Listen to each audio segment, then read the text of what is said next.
नासिर सकरन में शहीद Benazir Bhutto veterinary university के एम्प्लॉइज़ यूनियन लाल कलंदर शहबाज पैनल की कामयाबी ते रैली कढी वई। उन हवाले सरिसुता रज़ा मोहम्मद सियाल जी रिपोर्ट। अज वेटनरी यूनिवर्सिटी में एम्प्लॉय यूनियन की इलेक्शन थी रही है, जेका इलेक्शन शहबाज पैनल खटे वरती है।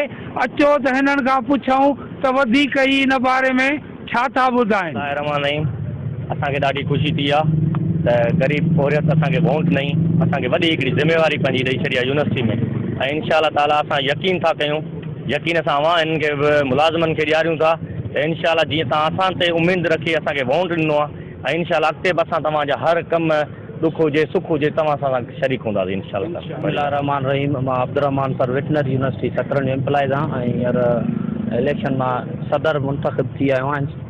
ऐं सर असांजो एसोसिएशन जो प्लेटफॉर्म वाइड प्लेटफॉर्म हूंदो आहे, जंहिं तां असां लोअर एम्प्लॉइज़ पंहिंजे प्लेटफॉर्म तां बीह करे असां पंहिंजा हक़ वठंदा आहियूं। ऐं इंशाअल्लाह ताला असां पंहिंजे प्लेटफॉर्म खे एतिरो मज़बूत कंदासीं जो असांजे नंढे मुलाज़िमनि खे ऐं इहा माना कॾहिं दिक़त पेश न अचे तूं पंहिंजे हक़ वठण खां महरूम न थी सघनि। ऐं इंशाअल्लाह ही 2 साल असांखे वरी मौक़ो मिलियो आहे, इलेक्शन मां आया हूं खटे। इंशाअल्लाह असां पंहिंजे दोस्तनि खे अञा वधीक मज़बूत कंदासीं, उन्हनि जा हक़ वठंदासीं। बिस्मिल्लाह रहमान रहीम। जी त असांजी लाल शहबाज कलंदर पैनल जी जीत थी आहे वेटनरी यूनिवर्सिटी में।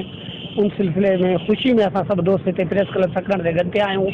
जीअं त मुंहिंजो चेयरमैन अब्दुल जब्बार चांडियो आहे असांजो यूनियन एम्प्लॉइज़ वेलफेयर जो ऐं पैनल जो, ऐं उन खां पोइ अब्दुर्रहमान गखड़ जो सदर आहे असांजो, ऐं जनरल सेक्रेटरी ते चूंडिजी आया आहियूं असां। इंशाअल्लाह 1 स्केल खां वठी 16 स्केल जा जेके एम्प्लॉइज़ लोअर